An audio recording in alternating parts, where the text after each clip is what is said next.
Dios les bendiga, hermanos. Damos gracias por esta noche que vamos a estar aquí. Si se pueden poner de pie, vamos a iniciar este servicio pidiéndole a Dios que Él tome control de todo. Amado Dios, gracias en los cielos, te damos infinitas gracias, Señor, por este día que nos has dado. Gracias por esta noche que podemos estar aquí todos, Señor, para alabar y exaltar tu santo nombre, Señor. Que tú seas único, exaltado y glorificado, Señor. Gracias porque tú nos has dado las fuerzas, Señor, para poder estar aquí, Señor. Gracias porque tú siempre tienes el cuidado de nosotros, Señor. Nos provees todo lo que necesitamos todos los días, Señor. Y te agradecemos por eso, Señor. Que tú seas el que nos siga bendiciendo, Señor. Perdónanos por cualquier falta que hayamos hecho contra ti, Señor. Que tú nos perdones por cualquier cosa mala que hemos hecho, Señor. Si nos enojamos o si hicimos algo que te ofendiera a ti, Señor, que tú seas el que nos perdone. Y que cuides a nuestros hermanos que vengan en camino, que tú haces que les traiga con bien. Y que ponga muchos oídos, Señor, atentos a la meditación que va a ser expuesta esta noche, Señor. Te damos gracias en nombre de Jesús. Amén. Vamos a entonar este himno para la honra y gloria de Dios.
Siempre amaré esa cruz.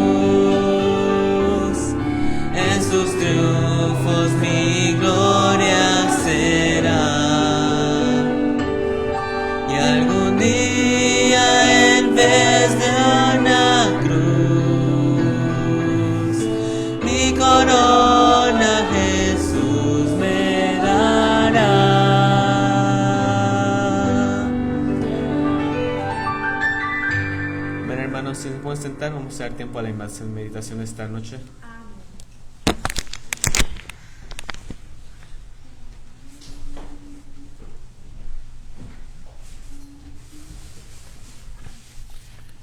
Hermanos, buenas noches.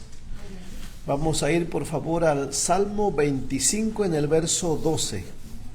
Salmo 25 en el verso 12.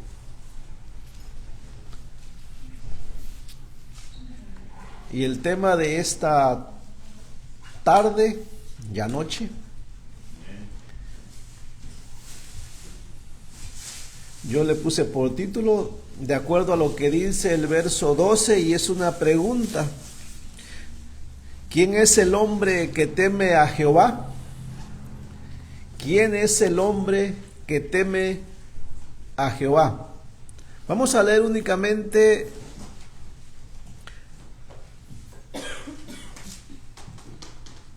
vamos a leer desde el verso 4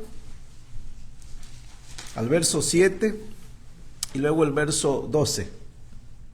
Dice el verso 4 al verso 7: Muéstrame, oh Jehová, tus caminos, enséñame tus sendas, encamíname en tu verdad y enséñame, porque tú eres el Dios de mi salvación, en ti he esperado todo el día. Acuérdate, oh Jehová, de tus piedades y de tus misericordias que son perpetuas. De los pecados de mi juventud y de mis rebeliones no te acuerdes. Conforme a tu misericordia, acuérdate de mí por tu bondad, oh Jehová. En el verso 12 únicamente dice así: ¿Quién es el hombre que teme a Jehová? Él le enseñará el camino que ha de escoger. Vamos a hacer una corta oración pidiendo la ayuda para que podamos aprovechar este salmo y de alguna manera que lo podamos poner también por práctica. Vamos a orar. Padre Celestial, en el nombre de Jesucristo, gracias porque pudimos reunirnos un día más. Padre, nosotros es nuestro deseo también, conforme a tu palabra, que tu voluntad que se hace así en el cielo también se haga aquí en la tierra. Es por eso que necesitamos de tu ayuda. Los hombres te necesitan, especialmente nosotros. Tú nos conoces, tú conoces nuestras fallas, nuestras debilidades. Y Padre, por eso te pedimos que nos ayudes, que podamos ver nuestros pecados y que podamos venir delante de ti en arrepentimiento si es necesario. Especialmente que seamos ayudados para no caer en ellos. Padre, te necesitamos conocer mejor tus caminos, necesitamos saber cómo andar en ellos, necesitamos de tu conocimiento también. Señor, nos ponemos en tus manos por los méritos de Jesucristo y te pedimos también por los hermanos que no están presentes. Bendíceles en las necesidades que ellos también tienen, especialmente las espirituales. Si hay hermanos que están enfermos, Señor, bendíceles también con salud física. Y si hay hermanos que están dudando, no sé, tienen alguna raíz de amargura, Padre, ayúdales, consuélales su espíritu para que también sigan adelante con nosotros. Damos gracias por todo en el nombre de Jesucristo. Amén. Estamos en el Salmo 25 y la semana pasada estuvimos meditando en el verso 1 al verso 3, y lo que miramos la última semana sobre el Salmo 25 es que este salmo tiene que ver con David, que está él demostrando confianza en Dios, y es el salmo de un penitente en el cual David, después de haber pecado contra Betsabé y contra el esposo de Betsabé, que le asesinó, y aproximadamente se piensa que David cayó durante un año, y después vino el profeta Natán y le confrontó, y David, siendo un hombre temeroso de Dios, aunque pecó, supo qué hacer, y lo más probable es que David después tal vez se fue a su aposento, no sé, se apartó y aquí se encuentra clamando a Dios por el pecado que él ha cometido, porque él reconoce que necesita de Dios, y es lo que estamos aprendiendo. En el verso 1 al verso 3, lo primero que encontramos es que David realmente confía en Dios. Repito, ¿se puede confiar en Dios y aún así pecar? Pues sí se puede. A David le sucedió. ¿Y a cuánto de nosotros que confiamos en Dios y por eso creímos el Evangelio de salvación, cuántas veces no hemos pecado? Pero el propósito de Dios en la vida nuestra no es que confiemos en Dios y sigamos pecando, ¿no? Lo que Dios quiere es pues, que no pequemos más, ¿no? Y por eso nos ha dejado todas las herramientas necesarias para no hacerlo, especialmente su palabra, el Espíritu Santo morando en nosotros, la comunión con Él de cada día. Así es que, partiendo del verso 12 o usando el verso 12, mira el verso 12. El verso 12, cuando yo lo miro, lo que pienso es de que el verso 12 es como, no sé, nos deja ver realmente, es una pregunta, pero nos hace ver realmente cómo es el hombre que realmente confía en Dios. Si lees del verso 12 para atrás, si dije verso 12, si lees del verso 12 para atrás, ves el carácter de un hombre que pecó, pero que confía en Dios. Y si lees del verso 12 para adelante, lo que encuentras es un hombre hablando sobre las bendiciones que reciben los que confían en Dios. Es lo que usted va a encontrar. Pero todavía estamos en la parte del verso 1 hasta el 12, ¿no? Así que vamos a comenzar en el verso 4. Entonces, vamos a responder esa pregunta que dice en el verso 12. ¿Quién es el hombre que teme a Jehová? No sé, otra pregunta sería, ¿cómo es el hombre que teme a Jehová?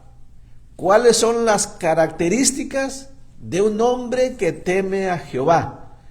En otros salmos hemos visto algunas características, pero este salmo pues puede complementarla, ¿no? La lista es grande. O sea, las características de un hombre que teme a Jehová la lista es grande, ¿ok? Y cada salmo suele darnos algunos detalles. Bueno, aquí encontramos algunos detalles sobre cómo es el hombre que teme a Jehová. ¿Sí estamos? Ahora, vamos a partir de esto. Un hombre que teme a Jehová no significa que no peca, ¿ok? Hay que tenerse en cuenta. Si usted piensa que el hombre que teme a Jehová nunca peca, bueno, vamos a tener problemas, ¿ok? Porque ¿quién de aquí pues no ha pecado? ¿Sí me entiende? Y cuando David pecó, él ya andaba en el temor de Dios. Entonces vamos a ver algunas características de un hombre que teme a Jehová. Cuando hablamos del pecado, algo que hay que añadir es esto. Un hombre que teme a Dios cuando peca, sabe qué hacer. El hombre que no teme a Dios cuando peca, no sabe qué hacer, ¿ok? Hay una gran diferencia allí. Ahora, ¿qué es andar en el temor de Dios o en el temor de Jehová? Ahora, andar en el temor de Dios no significa tenerle terror a Dios, no significa eso, ¿ok? Nosotros no confiamos en Dios porque le tenemos terror a lo que nos vaya a hacer. No, la palabra aquí, andar en el temor de Jehová, o cuando la Biblia habla sobre andar en el temor de Dios, significa que el hombre tiene cuidado o quiere tener cuidado o se preocupa por las cosas que le agradan a Dios y las cosas que no le agradan a Dios. Andar en el temor de Dios entonces significa tener cuidado de las cosas que le agradan a mi Dios y las cosas que no le agradan, para que yo pueda vivir de esa manera. ¿Sí me entiende? Cuando un hombre teme a Jehová, teme a Dios, se preocupa que lo que él hace ofenda a Dios o le agrade a Dios. ¿Saben? Cuando David pecó, su primera gran preocupación no fue que había pecado contra sí mismo, contra su cuerpo. Su primera preocupación de David no fue que había pecado contra la familia de Betsabé o la familia de Urías. Su primer preocupación de David no fue que había pecado contra el pueblo. ¿Saben cuál fue la primera preocupación de David? Cuando volvió en sí que había pecado, es que él había pecado contra Dios, contra ti, solo contra ti he pecado, dijo en otro salmo, ¿ok? Sí, entonces esa debe ser la mayor preocupación de un hombre. Por eso la Biblia nos dice andar en el temor de Dios. Es decir, preocúpense, tengan cuidado de agradar a Dios y no desagradarle. Esa es la idea, no habla de tener un terror. ¿Ok? Entonces, vamos a la pregunta. ¿Quién es el hombre que teme a Jehová? No voy a repetir del verso 1 al 3, pero del verso 1 al 3, ahí encontramos por lo menos dos características de un hombre que teme a Jehová, ¿ok? Una característica es que el hombre que teme a Jehová confía en él, ¿cierto? Sí, el hombre que teme a Dios confía en él, y aquí tenemos a David volviendo a Dios y clamando a Dios por su pecado. Por eso le dice en el verso 2, Dios mío, en ti confío. Y dice en el verso 3, ciertamente ninguno de cuantos esperan en ti será confundido, dice, serán avergonzados los que se rebelan sin causa. Sí, primera característica, un hombre que confía en Dios, que teme a Dios, pues confía en Dios. Eso hablé la semana pasada, lo que significa confiar. Confiar en Dios no significa, ¿se acuerdan? No simplemente decir, Dios, yo confío en ti. Eso es fácil, ¿no? Eso lo hacemos constantemente. Dios, yo confío en ti. No, hay que creer lo que Dios dice y vivir conforme lo que Dios dice, ¿no?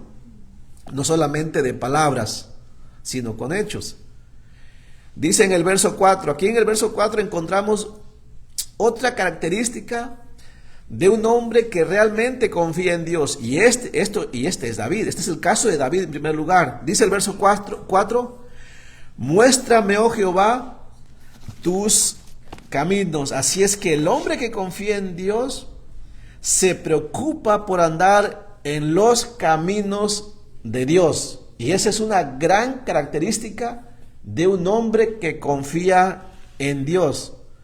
Leo el verso nuevamente. Dice David, muéstrame, oh Jehová, tus caminos, enséñame tus sendas. Ahora, ¿por qué David, después de que habla de la confianza en Dios, habla sobre la necesidad de conocer los caminos y la senda de Dios para andar en ellos? ¿Por qué David clama sobre esas cosas? ¿Acaso David no conocía los caminos y las sendas de Dios?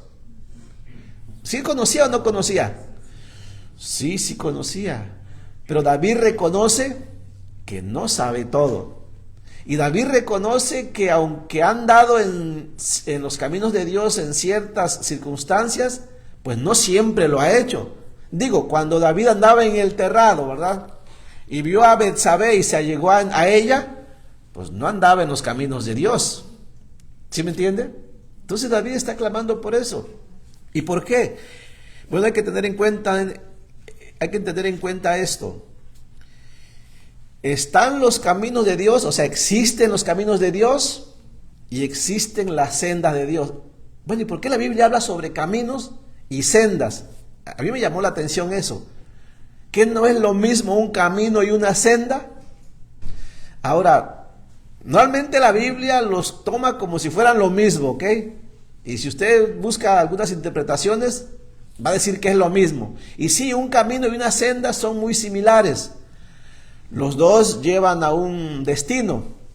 Pero en la Biblia la palabra camino y la palabra senda tienen la idea un poco diferente. La palabra camino en hebreo se escribe derek. ¿Y saben qué significa? Significa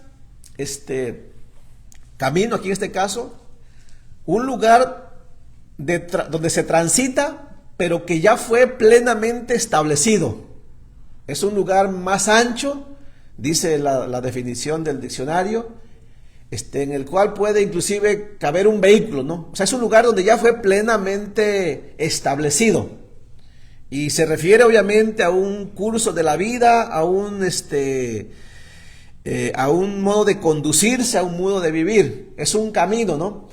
Es como cuando en el paraíso, en el jardín de Edén, Dios dice que puso un ángel con una espada desvainada para que nadie entrara por ese camino. O sea, había un lugar de acceso, ¿ok? Y Adán y Eva fueron expulsados, ¿sí? Había un lugar ya establecido de cómo entrar en el jardín, por ejemplo. ¿Sí me entiende? Senda es un poquito diferente. La palabra senda es la palabra orak, y la palabra senda dice que es más bien como una vereda, ¿no? ¿Ok? Es un poco más pequeña que un camino. Sirve para lo mismo. Pero normalmente una senda puede conducirte a un camino más grande, ¿eh? O una senda, cuando se transita ya demasiado, llega al punto en que se puede convertir también en un camino ya definido. Pero una senda más bien habla de una vereda, ¿no? Donde pasan normalmente los que van a pie, donde un vehículo grande no podría pasar. Entonces hay cierta diferencia entre un camino y una senda. Ahora, ¿por qué David usa estas dos palabras? Bueno, David usa estas dos palabras porque están los caminos de Dios a que Él ya estableció. ¿Sí me entiende? ¿Cómo sabemos que Dios ya estableció ciertas cosas? Porque está en su palabra. Y hay sendas también, o veredas, que Dios también ya estableció. Nosotros no tenemos que andar inventando caminos, o no tenemos que andar abriendo sendas. Pero déjeme decirle que también hay caminos de los hombres. O sea, hay caminos que los hombres por costumbre pues ya establecimos. Y cuando no estamos seguros, queremos abrir nuevas veredas, ¿no? Nuevas sendas. Un ejemplo, cuando usted no era salvo, ¿andaba en los caminos de Dios o andaba en sus propios caminos? Sí, ¿verdad? Y yo decía, esto es lo que voy a hacer en la vida, este es mi camino. Y cada uno se había trazado un camino diferente. Yo un camino que había establecido era obviamente casarme, tener una esposa, tener hijos, trabajar muy duro, hacerme de un buen negocio, un buen capital, lo más posible, lo más cerca de, no sé, de ser rico tal vez, ¿sí me entiende? Y con eso ya lograr el éxito, y ese era mi camino, o sea, ese es el camino que yo me había trazado, ¿sí me entiende? Algo acerca de Dios no era parte de mis caminos. Esos caminos yo los había trazado, ¿sí me entiende? Y cuando no estaba seguro de algo, pues yo mismo decía, bueno, no estoy seguro de esto, así es que me voy a ir por aquí. ¿Sí me entiende? Hay caminos y sendas de Dios y hay caminos que el hombre traza. Hay que tener mucho cuidado. El hombre que vive sin Dios hoy en día, él tiene sus propios caminos. Él no considera los caminos de Dios. Si tú le dices que Dios tiene un camino que seguir, Él te dice, yo tengo los míos. ¿Sí estamos? Entonces, ahora aquí hay algo delicado también. Aún los propios creyentes, escuchen, esto es lo delicado, que aún usted y yo como creyentes, a causa de esta naturaleza pecadora que es la carne, aún en esta batalla que tenemos, podemos caer en el terrible error de olvidarnos de los caminos de Dios y de sus sendas y querer salirnos de ahí y volver a los caminos que antes seguíamos. ¿Corremos ese riesgo, sí o no? Sí, hermano, sí se corre. David lo sabe, porque usted y yo no sabemos todo. Ni usted y yo por nosotros mismos tenemos la fuerza, el poder de andar en la voluntad de Dios. Es por eso que necesitamos una comunión correcta con Dios. O sea, David lo sabía. Ahora, por eso, miren cómo suena ahora el verso nuevamente. Dice, en el verso 4, muéstrame, oh Jehová, tus caminos, enséñame tus sendas. Entonces, ¿hay caminos de Dios? Sí. ¿Hay caminos de los hombres? También. ¿Por cuáles debemos andar? Pues en los de Dios, ¿no? O sea, hay que tener cuidado con eso. ¿Y por qué? Bueno, si usted quiere seguir su camino, ¿a dónde conduce ese camino? Yo sí sé esto. Todos los caminos de Dios conducen a la vida eterna. Todas las sendas de Dios conducen a la vida eterna. Los caminos y las sendas de Dios siempre son justicia siempre son rectitud. Mis caminos, los caminos del hombre, dice la Biblia, que siempre conducen a la muerte. ¿Por qué camino andas tú o por qué camino has de caminar tú? Miren, vaya conmigo, no pierda el Salmo 25, pero vaya conmigo, por ejemplo, a Proverbios capítulo 14, en el verso 12. Vamos todos juntos. Proverbios 14, en el verso 12. ¿Qué nos habla sobre los caminos, por cierto? ¿Ok? Proverbios capítulo 14, en el verso 12. ¿Estamos? Entonces, si entendemos que están los caminos de Dios y están los caminos de los hombres, bueno, si damos por hecho eso y lo entendemos, entonces hay que tener cuidado, ¿ok? Es bien fácil, es muy fácil andar en nuestros caminos. A nuestra carne le encanta andar en nuestros caminos. Nuestra carne batalla para andar en los caminos de Dios. Y yo podría darles un montón de ejemplos en las luchas que tenemos cada día sobre este asunto. Dice el verso 12 de Proverbios 14, lo leemos, dice así. Dice el verso 12: hay camino que al hombre le parece derecho, dice, pero su fin es camino de muerte. Mira, mi hermano, ¿te ha pasado que en alguna ocasión estás ahí en el trabajo, o estás en casa, o estás con la familia y tienes que tomar una decisión difícil, ¿no? Si consultas, si te llega la luz, vas a consultar la Biblia, ¿ok? Para ver cuál es el camino de Dios. Y aunque sepas que Dios dice esto y tú quieres hacer esto otro, siempre te va a costar, ¿ok? Si tú confías en Dios, vas a hacer lo que Dios dice. Aunque lo que Dios dice se contrapone a lo que tú y yo queremos hacer. ¿Pasa esto? Sí. Eso es si nos llega a la luz, ¿ok? Pero muchas de las veces cuando queremos hacer algo, ni siquiera vamos a la Biblia, ni siquiera consideramos a Dios. Así en cuestión de segundos o minutos, nosotros decidimos qué es lo que vamos a hacer. ¿Y qué camino estamos tomando ahí? ¿El de Dios o el de nosotros? Ustedes se imaginan, David estaba en su casa, en su palacio, eran tiempos de guerra. De entrada se nota que David ahí no estaba teniendo una buena comunión con Dios, ¿ok? Porque si la hubiera tenido, él no hubiera estado en esa posición. Ahora David camina por el terrado y vio este asunto de Betsabé. ¿Ustedes creen que David en ese momento se puso a considerar cuál era el camino de Dios? No, ¿verdad? ¿Cuánto le habrá tomado a David tomar su decisión? Voy a seguir este camino. ¿Cuánto le habrá tomado? ¿Segundos? Sí, ¿no? Ya lo decidí. Yo soy el rey, ¿no? ¿Sí me entiende? Es muy fácil caminar en nuestros caminos. Y David lo sabe. Y ahora está clamando por eso. David dice, yo ya no quiero andar en mis caminos. Señor, yo quiero conocer tus caminos. Quiero conocer más tus caminos. Quiero conocer más tus sendas. Y es que yo quiero andar en ellos. Ya entendí lo difícil o las consecuencias de andar en mis caminos. Lo que le costó a David haber optado por sus caminos. ¿Le costó algo a David? Si usted quiere saber lo que le costó a David, lea sobre ese encuentro que tuvo con el profeta Natán y las consecuencias fueron largas, ¿ok? O sea, no solamente es que David durante un año su cuerpo físico se sintió mal, no, eso fue parte nada más, ¿ok? No, la consecuencia no solamente fue en el cuerpo de David, no solamente fue en el espíritu de David, no es que solamente David perdió la comunión con el Padre y ya, no, las consecuencias fueron más allá. Afectaron la familia, afectaron el reino entero, su testimonio, no sé, pudo haber llegado hasta las naciones vecinas. ¿Se acuerdan?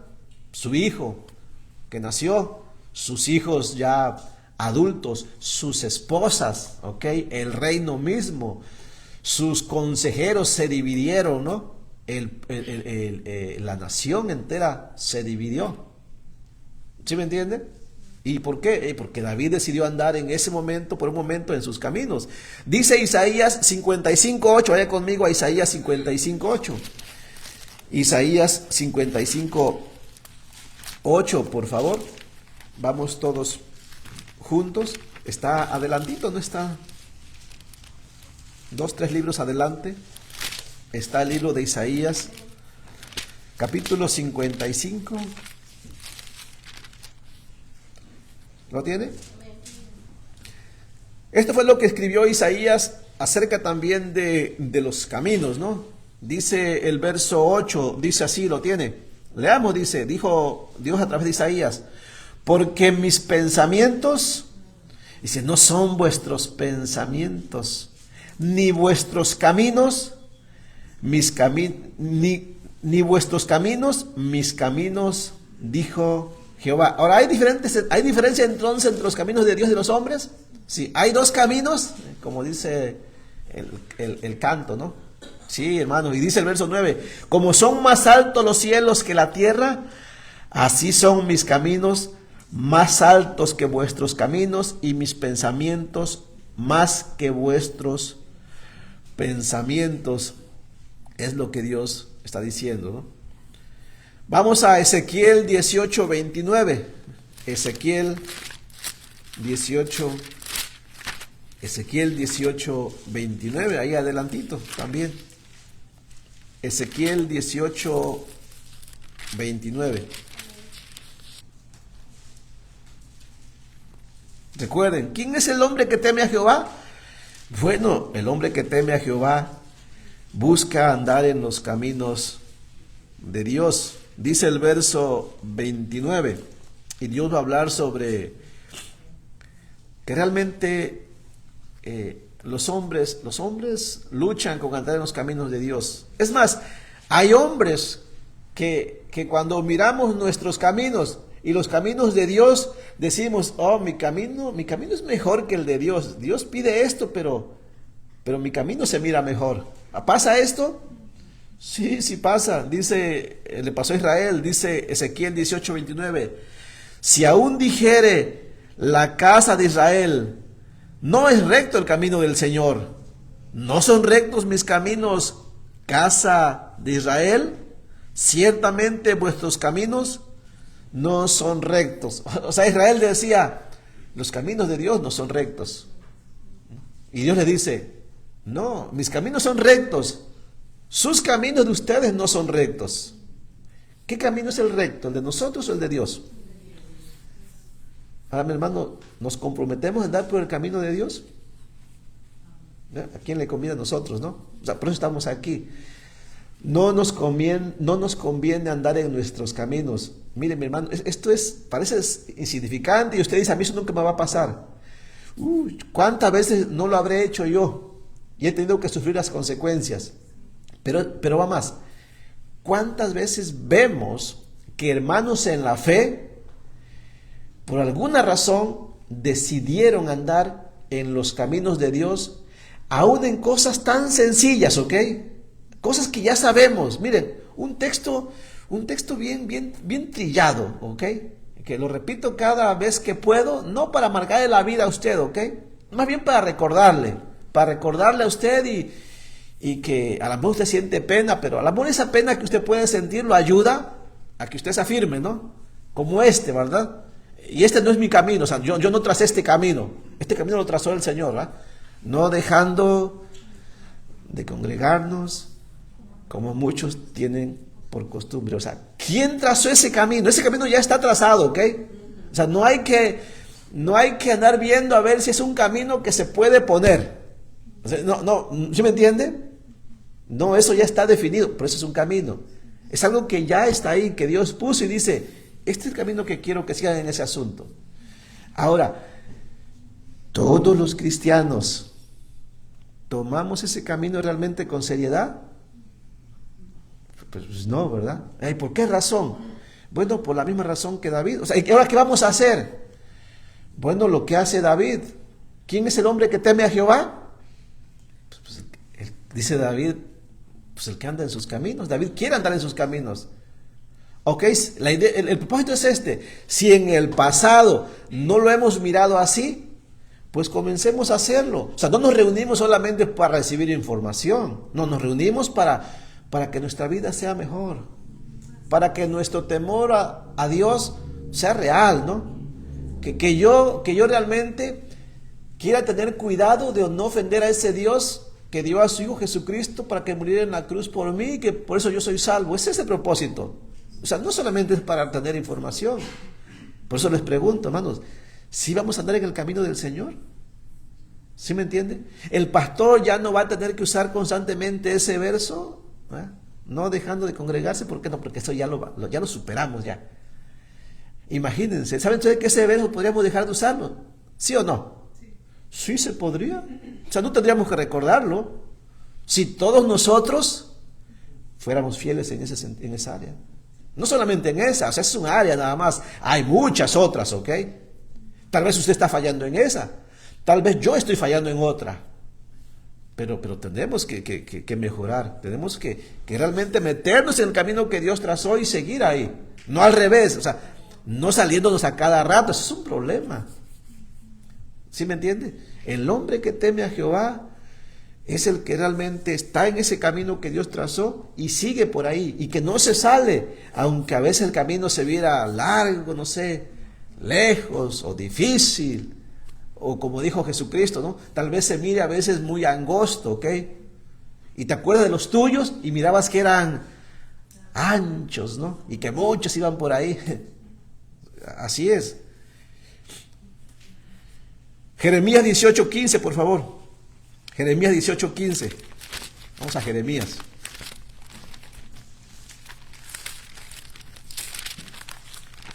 Jeremías está antes de Lamentaciones. Jeremías escribió tanto el libro que lleva su nombre, Jeremías, como Lamentaciones. Pero vamos al verso 18 de Jeremías. Y vamos a ver qué nos dice Jeremías acerca de este asunto de los caminos de Dios y los caminos del hombre. Porque David, que es un hombre que teme a Jehová, está diciendo: Señor, yo quiero andar en tus caminos, enséñame tus caminos y tus sendas. Dice el verso 15, Jeremías 18, verso 15, ¿lo tiene? Dice el Señor a través de Jeremías, dice: porque mi pueblo me ha olvidado, incensando a lo que es vanidad. Incensando, o sea, poniendo incienso, no prendiendo incienso a lo que es vanidad. ¿Y qué es vanidad? Los ídolos, ¿ok? Lo que no es Dios. Porque mi pueblo me ha olvidado, incensando a lo que es vanidad. Y ha tropezado, no dice en mis caminos, ¿no? O sea, el hombre nunca tropieza si va en los caminos de Dios. El camino de Dios es plano, ¿ok? Es bonito. O sea, ¿sí me entiende? Dios no te pone tropiezo, no. Los caminos de nosotros parecen bonitos, pero están llenos de tropiezos. Es más, nos metemos tropiezos entre nosotros mismos, ¿eh? Dice, y ha tropezado en sus caminos, dice, en las sendas antiguas, para que camine por sendas y no por camino transitado. No sé si ven la diferencia entre caminos de Dios y caminos del hombre. Los hombres por naturaleza no quieren andar en los caminos de Dios. Les son difíciles. Es más, el hombre ve los caminos de Dios como si hubiera tropiezo, ¿no? Y prefiere ir por sus caminos y por sus sendas. Y otra traducción dice aquí en el verso 15, lo voy a leer nuevamente, versión Reina Valera, dice: y ha tropezado en sus caminos, en las sendas antiguas, para que camine por sendas y no por camino transitado. Otra traducción dice: ha dejado el camino de Dios para caminar por sus sendas que están llenas de lodo, dice. Y es así, los caminos de Dios son limpios, ¿ok? Nuestros caminos son como sendas llenas de tropiezos, llenas de lodo en realidad. Nuestros caminos no son buenos, pero nos encanta andar por ellos. ¿Por qué razón? Bueno, a causa de nuestra necedad, a causa de nuestra desobediencia. Esto le sucedió al pueblo de Israel y nosotros deberíamos aprender de ellos. Dice Jeremías capítulo 6, en el verso 16, solo atrasito.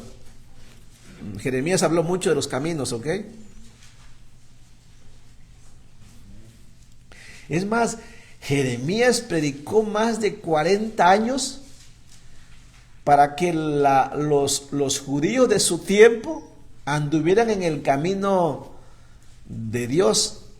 Y sabe usted que la Biblia enseña que prácticamente nadie le quiso hacer caso a Jeremías. Y no sé si puedan ver lo duro que es el corazón del hombre. O sea, los hombres no queremos andar en el camino de Dios. Dice Jeremías capítulo 6 en el verso 16, ¿lo encontró? Dice, así dijo Jehová, paraos en los caminos y mirad y preguntad por las sendas antiguas, cuál sea el buen camino, dice, y andad por él, y hallaréis descanso para vuestra alma. Mas dijeron, y no andaremos. O sea, la idea es esta, mi hermano, mire. Si usted y yo, por alguna razón, nos hemos apartado del camino de Dios, y puede ser nuestro caso en algún área, y estamos así como en el camino, y es que no estoy seguro por dónde es. O sea, yo quiero andar en el camino de Dios, pero no estoy muy seguro. ¿Qué dice Dios que tienes que hacer? Dice, pues párate, pero no sigas avanzando, ¿ok? Y pregúntale a los otros, a los que ya han andado por el camino y conocen el camino. Y de preferencia a los que tienen más experiencia, ¿no? A los que han andado en la senda en el pasado, ¿no? Si usted me pregunta, hermano, ¿a quién le pregunto para saber cuál es el camino correcto de Dios? Bueno, yo le preguntaría a hombres como Abraham. ¿Se puede o no? Pues sí, voy a la Biblia y le pregunto, a ver, dime Abraham, ¿cuál es el camino de la fe, no? Y Abraham me va a decir, ¿cómo? Leyendo. Ahora, si yo quiero saber cuál es el camino correcto que debe seguir, no un individuo, sino la iglesia, aquí yo le preguntaría, pues yo le preguntaría, no sé, a Lucas, ¿no? A ver qué me escribió en el libro de Hechos. Hay bastante información, nos dice cómo empezó a caminar la iglesia del primer siglo. ¿Sí me entiende? A Pablo, cómo le enseñó a Timoteo, ¿no? Para que si tardo, sepas cómo conducirte en la casa de Dios, que es la iglesia, columna y baluarte de la verdad. Eso se escribió hace muchos años, ¿cierto? Sí, yo no le voy a preguntar a los modernos, ¿no? A estos que no les interesa el asunto de la iglesia. Más bien esos te pierden el camino. No tienes que pararte y preguntar a los que saben, ¿no? Y cuando digo los que saben, a los siervos de Dios, a los que están en la Biblia, por supuesto, ¿no? ¿Sí me entiendes? Eso es lo que tenemos que hacer. Entonces el hombre que teme a Jehová quiere andar en sus caminos. Hermano, ¿nos comprometemos a andar en el camino de Dios? No nos queda de otra, ¿ok? Ahora, si usted no lo hace, entonces ¿cómo se va a aplicar a sí mismo? Yo soy ese hombre que teme a Jehová. Pues no podría, ¿no? ¿Qué es una batalla, una lucha? Sí, eso ya lo sabemos. Es por eso que necesitamos del conocimiento. No lo sabemos todo, ¿ok? Necesitamos conocer cuál es el camino de Dios y que Él nos guíe por ese camino. Pero no es todo. Estamos en el verso 4, imagínense. Y hay un montón de cosas características de un hombre que teme a Jehová. Regresamos al Salmo 25, ahí mismo. Salmo 25 en el verso 5. Y ya nos está acabando el tiempo, imagínense. Y estamos en el asunto de los caminos. Ahora, mi hermano que estás ahí sentado, si nada más esto nos llevamos este día, está bien. Quiero que entiendas que hay dos caminos, ¿no? ¿Cierto? O sea, es el camino que nos trazamos nosotros mismos, que no sirve, por cierto, que siempre lleva a la desgracia, y está el camino de Dios. Mi carne, tu carne, no va a querer andar en el camino de Dios, ¿ok? Pero es el camino que debemos seguir. ¿Sí estamos de acuerdo en eso? O sea, analízalo bien porque tú vas a tener, esa es tu batalla, esa es tu lucha, ¿ok? ¿Sí me entiendes? Tú no vas a querer andar en el camino de Dios, esa es tu carne. Pero dentro de ti, si eres verdadero creyente, hay otra naturaleza que te va a decir, no, este es el camino que te conviene.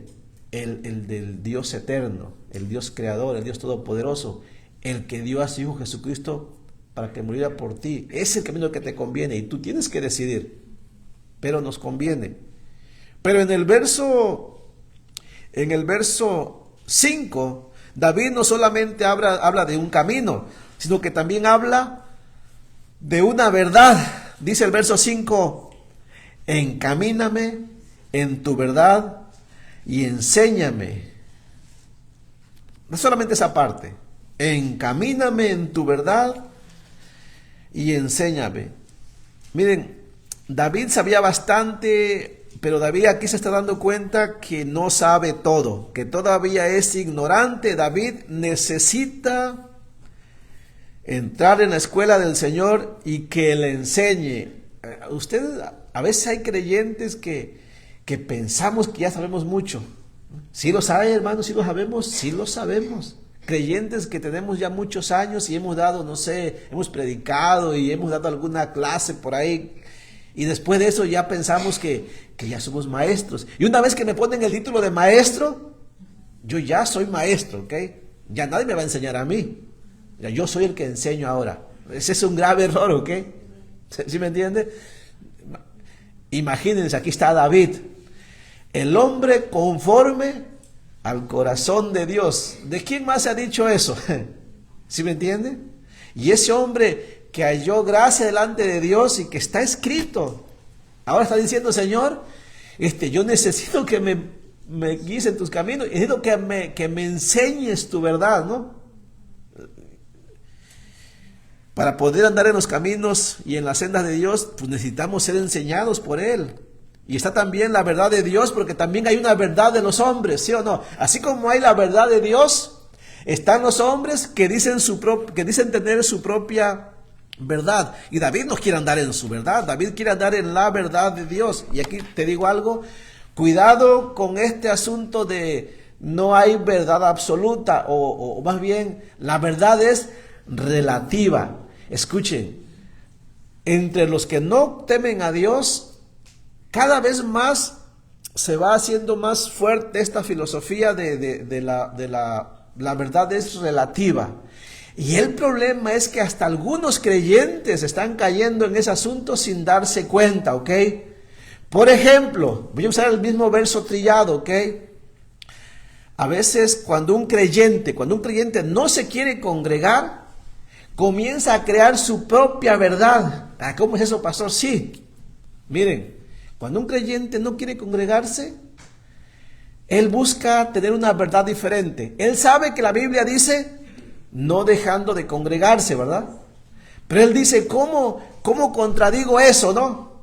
Entonces él crea su verdad y dice, bueno, yo sí me congrego. O sea, ¿dónde te congregas? En mi casa. Yo ahí me congrego con los míos. Y sí, esa es una forma de reunión, ¿cierto?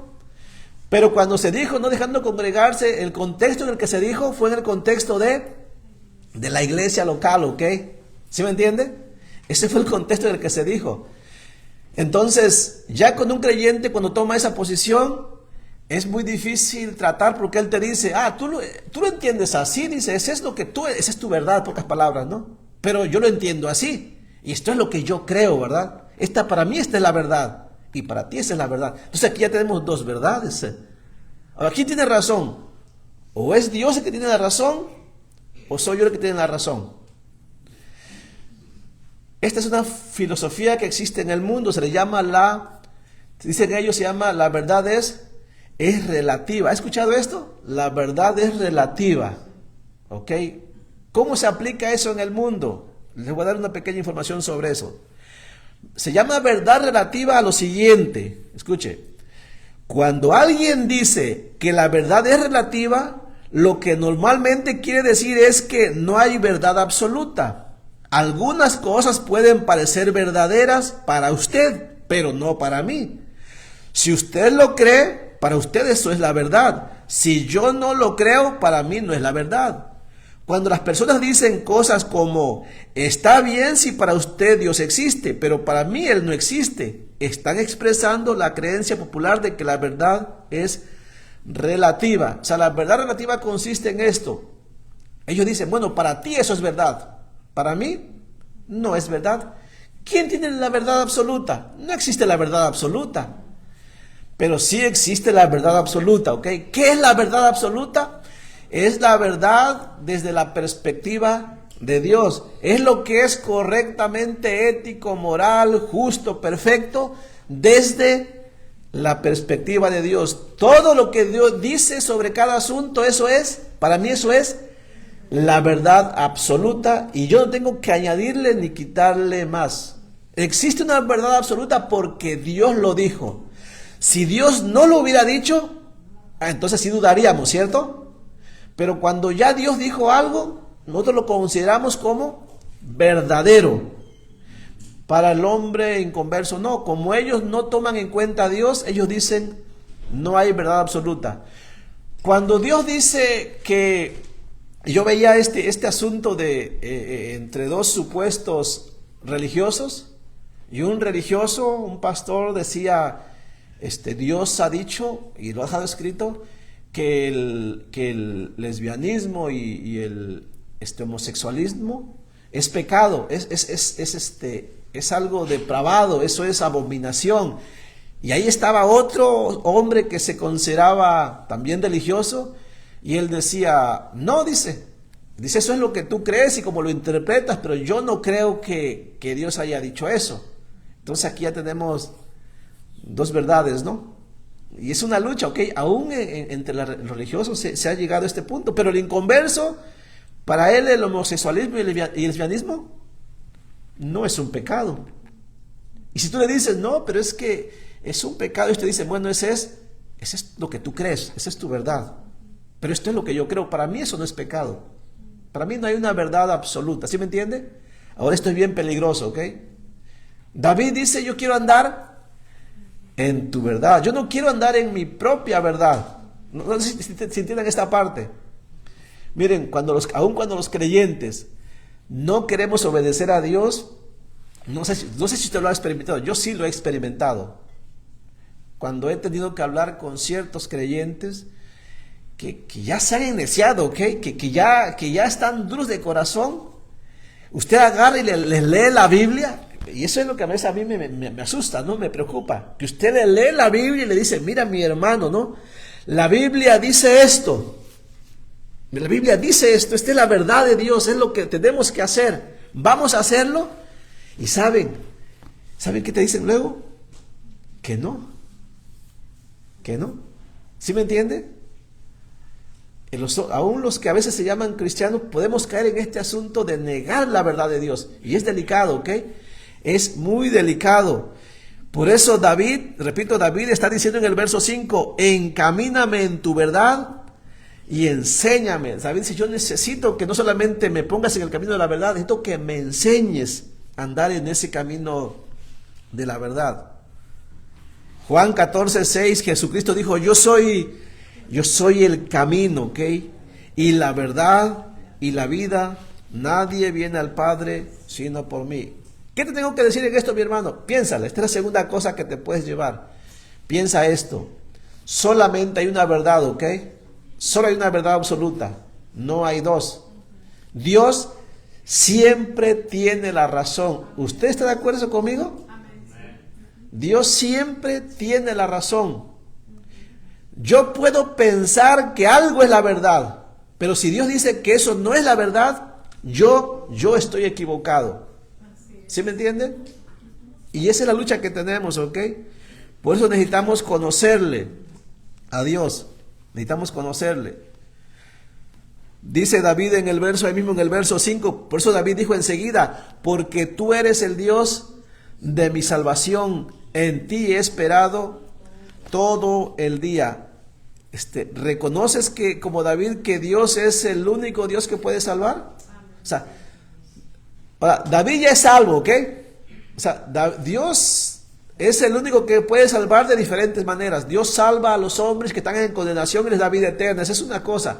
Pero aunque ya sea salvo, hay muchas cosas en las cuales nosotros necesitamos que Dios nos salve, ¿ok?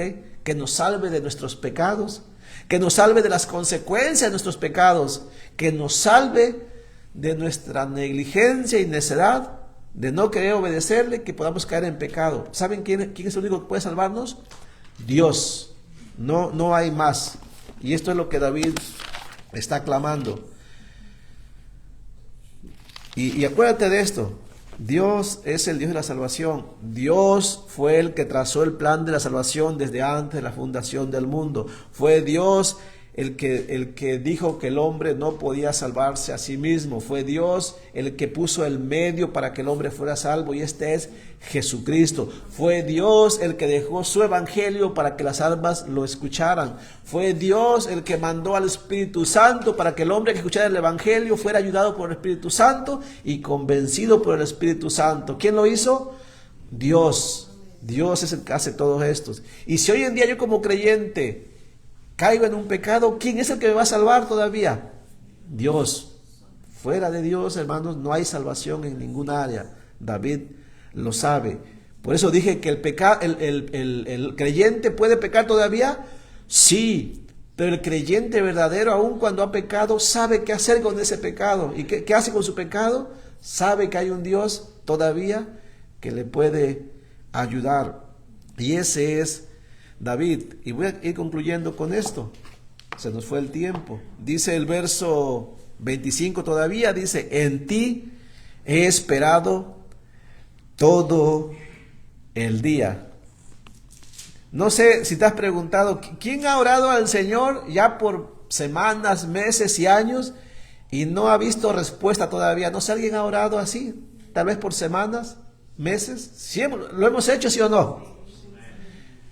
Y ven que no hemos recibido respuesta. Primera cosa, yo me he preguntado, ¿por qué Dios nos hace esperar? Si Dios es todopoderoso, es soberano, Él solamente tiene que decir: sea hecho, ¿sí o no? Miren, si alguien está ahí en la cama a punto de morir, es tan fácil como que Dios diga: levántate, ¿no? Y dé la orden. Así de sencillo, ¿no? Si hay una necesidad económica, lo único que tiene que hacer Dios es desear que venga la provisión a ti, y eso es todo. Ahora, ¿te has preguntado por qué Dios no lo hace así? Porque David dice: en ti he esperado todo el día, ¿no? Y la idea no es de que nada más un día, ¿no? La idea es de que David siempre está esperando en Dios. Miren, hay muchas razones. Una de estas es esta: Dios sí sabe cuánto confiamos en Él. Dios sí nos conoce, ¿cierto? Dios es omnisciente. Pero nosotros necesitamos ser madurados en la confianza en Dios. Y la única manera es esta: que mientras esperamos, pues sigamos esperando. ¿Sí me entiende? La única manera de que aprendamos a confiar en Dios es que esperemos un día. Y después que esperemos, otro día.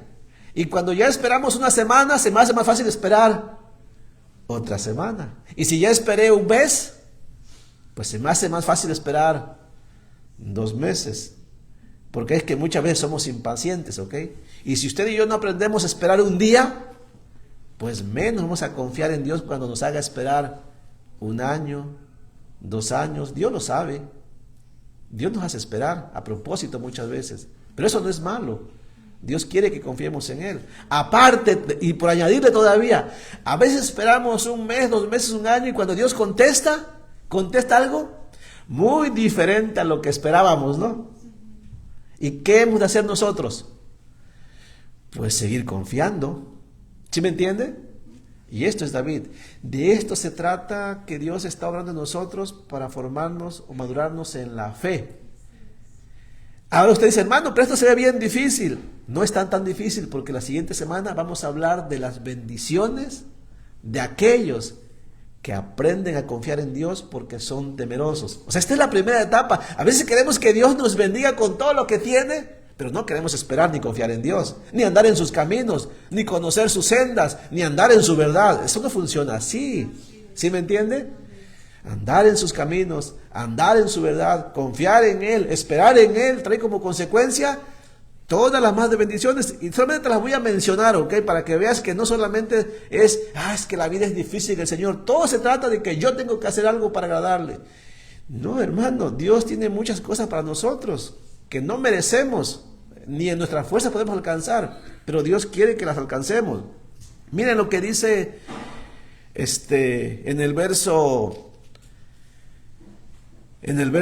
13, por ejemplo. ¿Lo tiene? Habla de quién es el hombre que teme a Jehová. Y dice en el verso 13, gozará él de bienestar y su descendencia heredará la tierra. Pero ¿cuándo llegan esas bendiciones? Pues cuando hagamos lo que está del verso 12 hacia atrás, ¿no?